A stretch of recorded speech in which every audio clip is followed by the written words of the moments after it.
श्री कृष्ण गोविंद हरे मुरारे, हे नाथ Narayan Vasudev.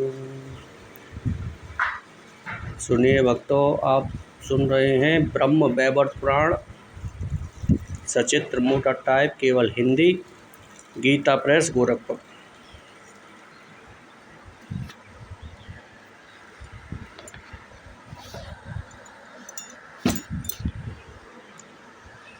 Page number 116, संक्षिप्त ब्रह्म वैवर्त पुराण, प्रकृति खंड 117, अध्याय 3। परिपूर्णतम श्री कृष्ण और चिन्मय श्री राधा से प्रकट विराट स्वरूप बालक का वर्णन। भगवान नारायण कहते हैं, नारद, तदंतर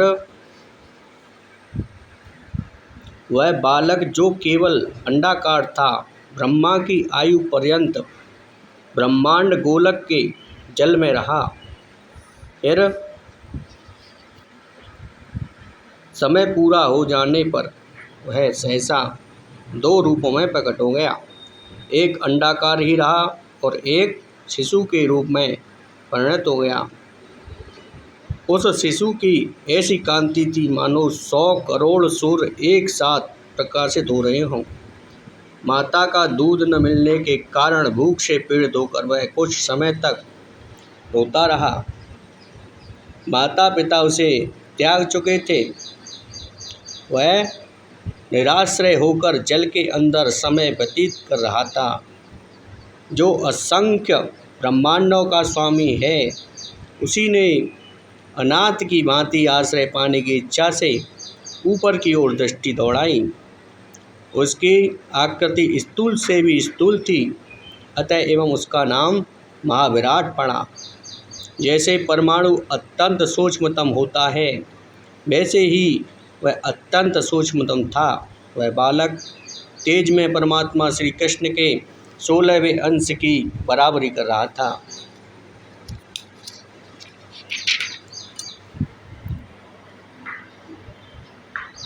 परमात्मा स्वरूप प्रकृति संज्ञक राधा से उत्पन्न यह महान विराट बालक संपूर्ण विश्व का आधार है। यही महाविष्णु कहलाता है।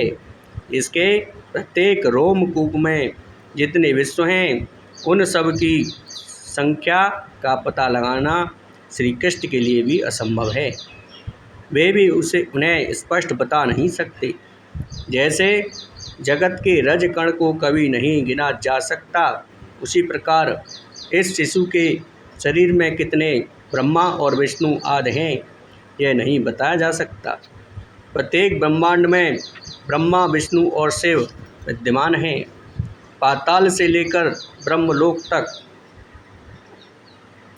अनगिनत ब्रह्मांड बताए गए हैं, अतः उनकी संख्या कैसे निश्चित की जा सकती है।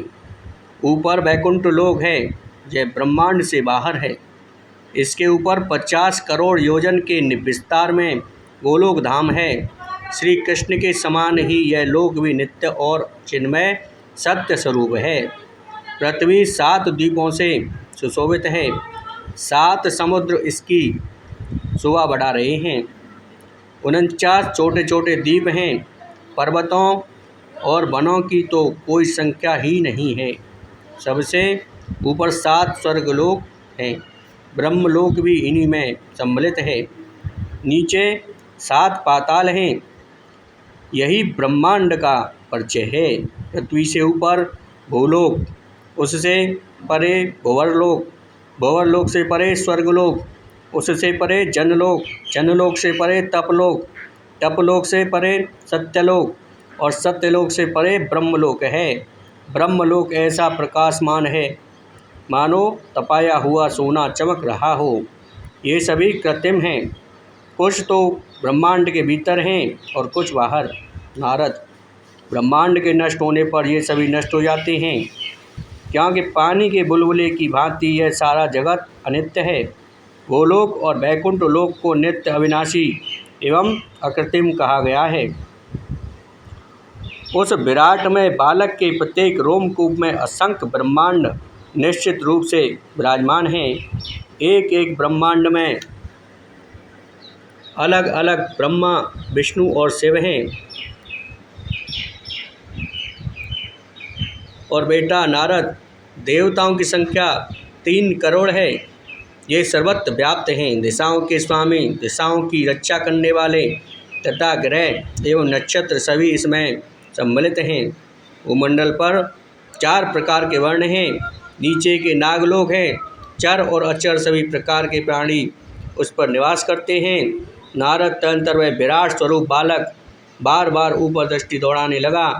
वह गोलाकार पिंड बिल्कुल खाली था। दूसरी कोई भी वस्तु वहाँ नहीं थी। उसके मन में चिंता उत्पन्न हो गई। भूख से आतुर होकर वह बालक बार बार उधर करने लगा। फिर जब उसे ज्ञान हुआ तब उसने परम पुरुष श्री कृष्ण का ध्यान किया। तब वहीं उसे सनातन ब्रह्म ज्योति के दर्शन प्राप्त हुए। वे ज्योतिर्मय श्री कृष्ण नवीन मेघ के समान श्याम थे। उनके 2 भुजाएं थीं। उन्होंने पीताम्बर पहन रखा था। उनके हाथ में मुरली शोभा पा रही थी। मुखमंडल पर मुस्कान से भरा था। भक्तों पर अनुग्रह करने के लिए वे कुछ व्यस्त से जान पड़ते थे।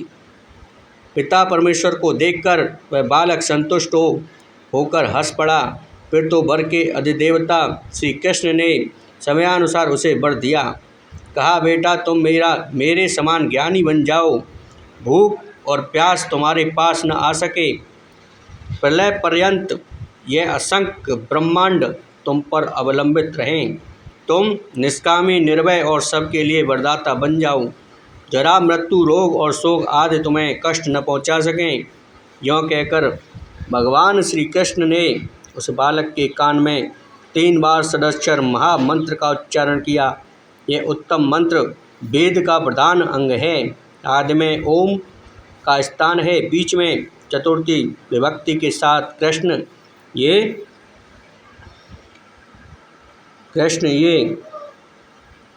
2 अक्षर हैं। अंत में अग्नि की पत्नी स्वाहा सम्मिलित हो जाती है। इस प्रकार ओम कृष्णाय स्वाहा यह मंत्र का स्वरूप है। इस मंत्र का जप करने से संपूर्ण विघ्न टल जाते हैं।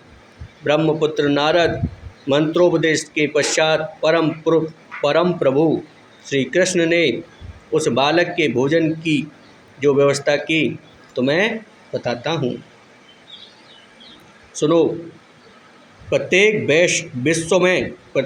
विश्व में वैष्णव जन जो कुछ भी नैवेद्य भगवान को भोग लगाते हैं, अर्पण करते हैं, उसमें से 16वां भाग विष्णु को मिलता है और 15 भाग इस बालक के लिए निश्चित हैं, क्योंकि यह बालक स्वयं परमपुरुषोत्तम श्री कृष्ण का विराट रूप है, जो अर्जुन को दिखाया विराट रूप।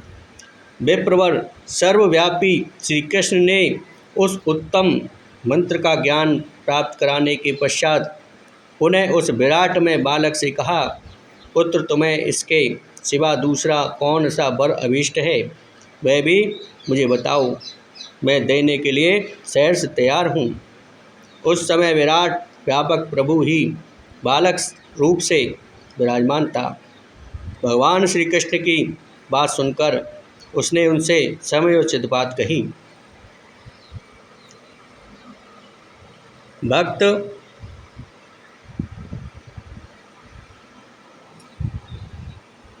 समयोचित बात कही। बालक ने कहा, आपके चरण कमलों में मेरी अविचल भक्ति हो, मैं यही वर चाहता हूँ। मेरी आयु चाहे 1 क्षण की हो अथवा दीर्घ काल की, परंतु मैं जब तक जीऊँ तब तक आप में मेरी अटल श्रद्धा बनी रहे। इस लोक में जो पुरुष आपका भक्त है उसे सदा जीवन मुक्त समझना चाहिए। जो आपकी भक्ति से विमुख है वह मूर्ख जीते हुए भी मरे के समान है। जिस अज्ञानी जन के हृदय में आपकी भक्ति नहीं है, उसे जप तप यज्ञ पूजन व्रत उपवास पुण्य अथवा तीर्थ सेवन से क्या लाभ, उसका जीवन ही निष्फल है। प्रभु, जब तक शरीर में आत्मा रहता है तब तक शक्तियाँ साथ रहती हैं। आत्मा के चले जाने के पश्चात संपूर्ण स्वतंत्र शक्तियों की भी सत्ता वहाँ नहीं रह जाती। महाभाग, प्रकृति से परे वे सर्वात्मा आप ही हैं। आप स्वेच्छा में सनातन ब्रह्म ज्योति स्वरूप परमात्मा सबके आदि पुरुष हैं। नारद, इस प्रकार अपने हृदय का उद्धार प्रकट करके वह बालक चुप हो गया। तब भगवान श्री कृष्ण कानों को सुहावनी लगने वाली मधुर वाणी में उसका उत्तर देने लगे। भगवान श्री कृष्ण ने कहा, बस मेरी ही भांति तुम भी बहुत समय तक अत्यंत स्थिर होकर विराजमान रहो। असंख्य ब्रह्माओं के जीवन समाप्त हो जाने पर भी तुम्हारा नाश नहीं होगा। प्रत्येक ब्रह्मांड में अपने क्षुद्र अंश से तुम विराजमान रहोगे। तुम्हारे नाभि कमल से विश्व सृष्टा ब्रह्मा प्रकट होंगे। ब्रह्मा के ललाट से 11 रुद्रों का आविर्भाव होगा। शिव के अंश से वे रुद्र सृष्टि के संहार की व्यवस्था करेंगे। उन 11 रुद्रों में कालाग्नि नाम से जो प्रसिद्ध है, वे ही रुद्र विश्व के संहारक होंगे। विष्णु विश्व की रक्षा करने के लिए हमारे क्षुद्र अंश से प्रकट होंगे। मेरे वर के प्रभाव से तुम्हारे हृदय में सदा मेरी भक्ति बनी रहेगी। तुम मेरे परम सुंदर स्वरूप को ध्यान के द्वारा निरंतर देख सकोगे। यह निश्चित है। तुम्हारी कमनीय माता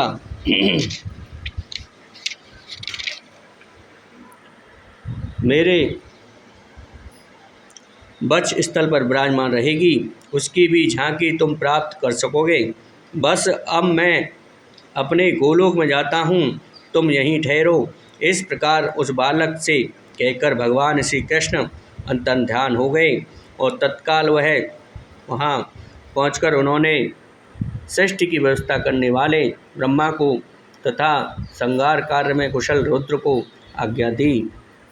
भगवान श्री कृष्ण ने कहा, बस सृष्टि रचने के लिए जाओ। विदे, ब्रह्मा जी मेरी बात सुनो। महाविराट के एक रोमकूप में स्थित शुद्ध विराट पुरुष के नाभि कमल से प्रकट हुआ। फिर रुद्र को संकेत करके कहा, बस महादेव जाओ। महाभाग, अपने अंश से ब्रह्मा के ललाट से प्रकट हो जाओ और स्वयं भी दीर्घ काल तक तपस्या करो। नारद, जगतपति भगवान श्री कृष्ण यों कहकर चुप हो गए। तब ब्रह्मा और कल्याणकारी शिव दोनों महानुभाव ने प्रणाम करके विदा हो गए। महाविराट पुरुष के रोमकूप में जो ब्रह्मांड गोलक का जल है, उसमें वे महाविराट पुरुष अपने अंश से क्षुद्र विराट पुरुष हो गए, जो इस समय भी विद्यमान हैं। उनकी सदा युवा अवस्था रहती है। इनका श्याम रंग का विग्रह है। ये पीतांबर पहनते हैं, जल रूपी सैया पर सोए रहते हैं। इनका मुखमंडल मुस्कान से सुशोभित है। इन प्रसन्न मुख विश्वव्यापी प्रभु को जनार्दन कहा जाता है। इन्हीं के नाभि कमल से ब्रह्मा प्रकट हुए और उसके अंतिम छोर का पता लगाने के लिए वे उस कमल दंड में 1 लाख युगों तक चक्कर लगाते रहे। नारद, इतना प्रयास करने पर भी वे पद्म जन्मा ब्रह्मा पद्म नाम की नामी से उत्पन्न हुए कमल दंड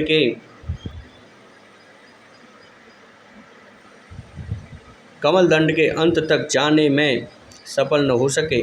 तब उनके मन में चिंता घेर आई।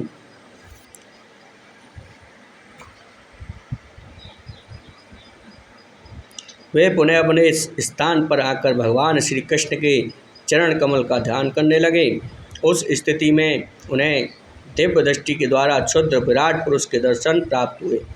ब्रह्मांड गोलोक के भीतर जलमय सैया पर वे पुरुष शयन कर रहे थे। फिर जिनके रोमकूप में वह ब्रह्मांड था, उन महाविराट पुरुष के तथा उनके भी परम प्रभु भगवान श्री कृष्ण के भी दर्शन हुए। साथ ही गोपों और गोपियों से सुशोभित गोलोक धाम का भी दर्शन हुआ। फिर तो उन्होंने श्री कृष्ण की स्तुति की और उनसे वरदान पाकर सृष्टि का कार्य आरंभ कर दिया। सर्वप्रथम ब्रह्मा से सनकादि 4 मानस पुत्र हुए। फिर उनके ललाट से शिव के अंशभूत 11 रुद्र प्रकट हुए। फिर क्षुद्र विराट पुरुष के वाम भाग से जगत की रक्षा के व्यापक 4 भुजाधारी भगवान श्री विष्णु प्रकट हुए। वे श्वेत द्वीप में निवास करने लगे। क्षुद्र विराट पुरुष के नाभि कमल में प्रकट हुए ब्रह्मा ने विश्व की रचना की। स्वर्ग, मृत्यु और पाताल, स्वर्गलोक, मृत्युलोक और पाताल त्रिलोकी के संपूर्ण चराचर प्राणियों का उन्होंने सृजन किया। नारद, इस प्रकार महाविराट पुरुष के संपूर्ण रोमकूपों में एक एक करके अनेक ब्रह्मांड हुए। प्रत्येक ब्रह्मांड में एक क्षुद्र विराट पुरुष ब्रह्मा, विष्णु एवं शिव आदि भी हैं। ब्राह्मण इस प्रकार भगवान श्री कृष्ण के मंगलमय चरित्र का वर्णन कर दिया। यह सारभूत प्रसंग सुख एवं मोक्ष प्रदान करने वाला है। ब्राह्मण, अब तुम और क्या सुनना चाहते हो? जय श्री कृष्णा, राधे राधे।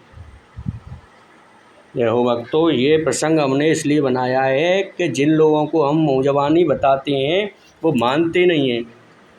उन लोगों के लिए हमने ये प्रसंग खोल के बताया है। ब्रह्म वैवर्त पुराण का प्रसंग है ये। ब्रह्म वैवर्त पुराण, सचित मोटा टाइप हिंदी। और हमने पेज नंबर भी बताया है। देखो, पेज नंबर है 117, प्रकृति खंड, और अध्याय है 3। परपूर्णतम श्री कृष्ण और चिन्मय श्री राधा से प्रकट विराट स्वरूप बालक का वर्णन। वह विराट पुरुष जो बालक है वही श्री राधा कृष्ण का पुत्र है। उसका नाम है महाविष्णु। जय श्री कृष्णा, राधे राधे।